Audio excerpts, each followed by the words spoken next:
When I got into Stanford, one of the first facts I learned about campus was that it contains over 43,000 individual trees. More, I suppose, if you count the students. I remember trying to convince my parents to buy me a hammock by telling them this meant 43,000 choose two opportunities for endless swinging fun. It's not just the trees. Stanford owns over 8,000 acres of land and 49 miles of roads, spanning 4 zip codes. I mean, the school is so large it gets its own city. And if Stanford is a big place, the idea of Stanford is even bigger. The allure of the brightest minds across the world coming together to define the future of Silicon Valley. Or at least chat about LLMs over Coupa. The summer before my freshman year, the enormity of campus felt at once hopelessly unattainable and imminently encroaching. How could I possibly find my people amongst all those trees? It turns out that my fears were fairly warranted. I've come to think of Stanford like an all-you-can-eat buffet. But if you only had one plate, and the crab legs are tucked away in the corner, and the chocolate fountain mysteriously breaks down when it's time for dessert. As a freshman, I was eager to make the most of my meal. I counted just now, and I think I've tried to join, at some point or another, 23 clubs. I was so desperate to prove that there was no limit to what I could do with enough cups of coffee and a healthy dose of floating duck syndrome. Since then, I have come to internalize what I should have known on the first day of calculus, that the limit does exist. This place is just too big to do it all.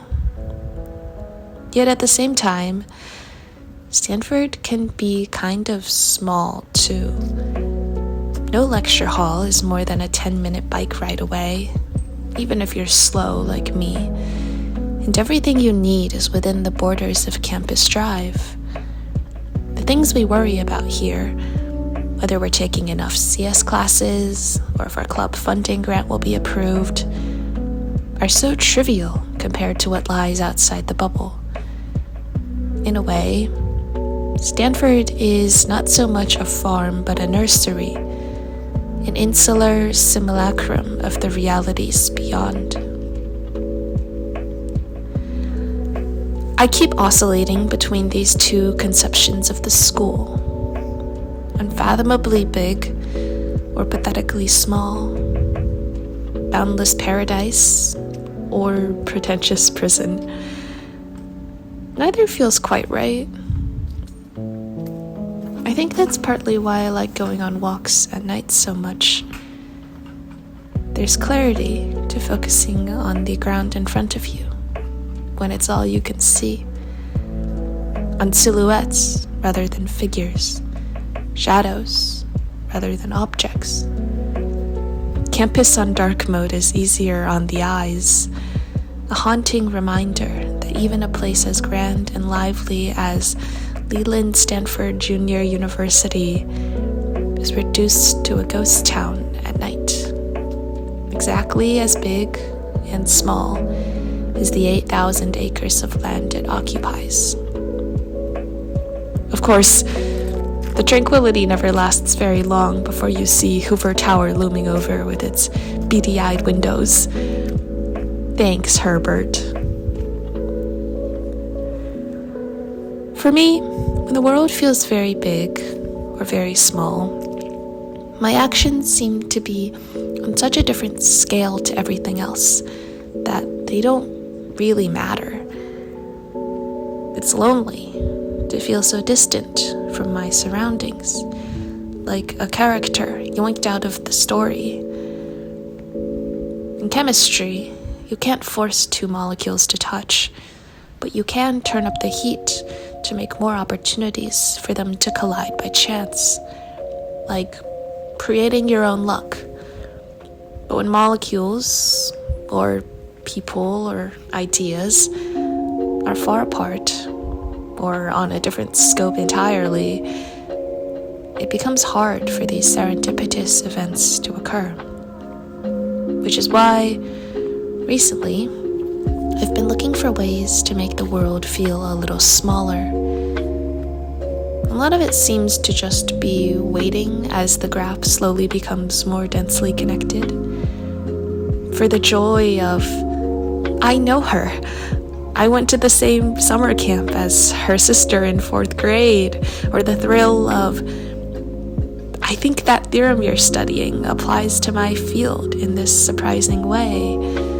Or when I just ran into that bug, and isn't it annoying, and let me show you how I fixed it. When we pay attention to the ways we're never more than a few degrees apart, the world becomes a bit more tractable. I think, on some level, I go through life looking for signs that we all inhabit the same universe. One time when I was showering, someone knocked on my door and asked if I was doing okay. I said that I was, and they explained that I was playing some really sad music, and they wanted to check in. I too want to be the kind of person who knocks on strangers' doors and asks about their melancholy tunes. It seems like the kind of generosity and care that underpins the building of community. Maybe the real way to make the world feel smaller is to carve out a piece of it to inhabit. I think the single most important trait to success here is resilience.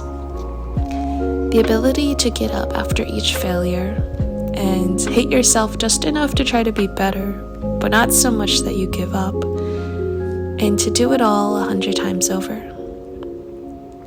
Sometimes, I can't even articulate why I keep swimming. It's like, if you think too much about it, there's no point. And if you think too little about it, there's no point either.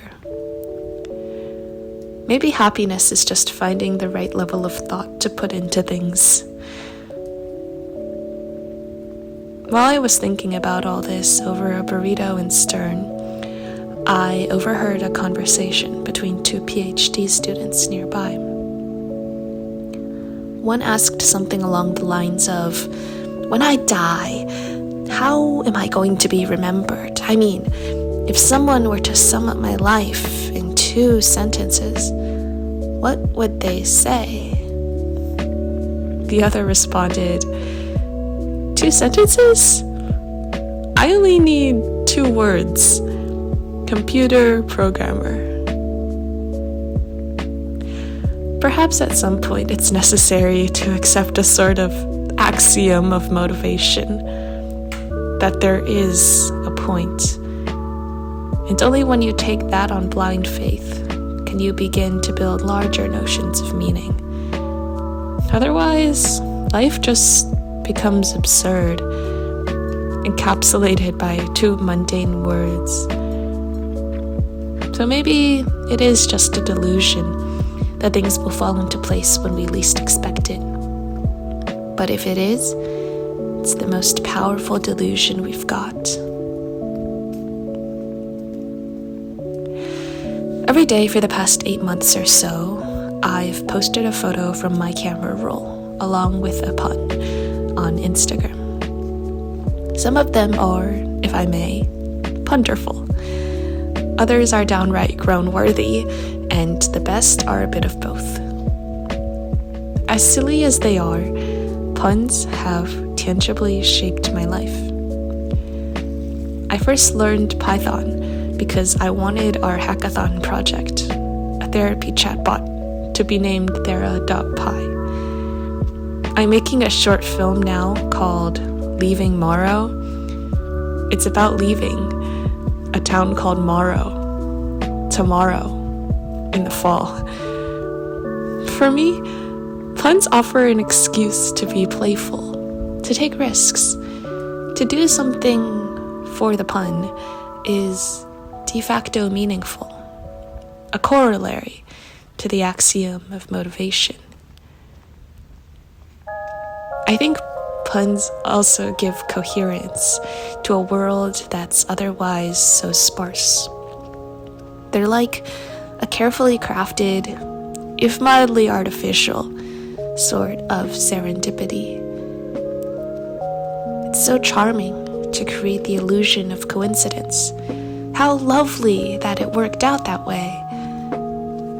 For me, puns are an affirmation that no item or circumstance is too far from another, if only linguistically. And it's these connections that make the big world feel a little smaller. A reminder that we're all here together. My parents finally did get me that hammock, a green one to blend in with the trees. It's sitting in the corner of my closet now. There's not too many hammock opportunities here in the city. I guess it's time to make the most of that buffet and create my own serendipitrees. Still, it's comforting to know I can always find pockets of a more simple life, walking at night where the shadows come alive and the world is not too big nor too small, but just right. Yes, this one is just right.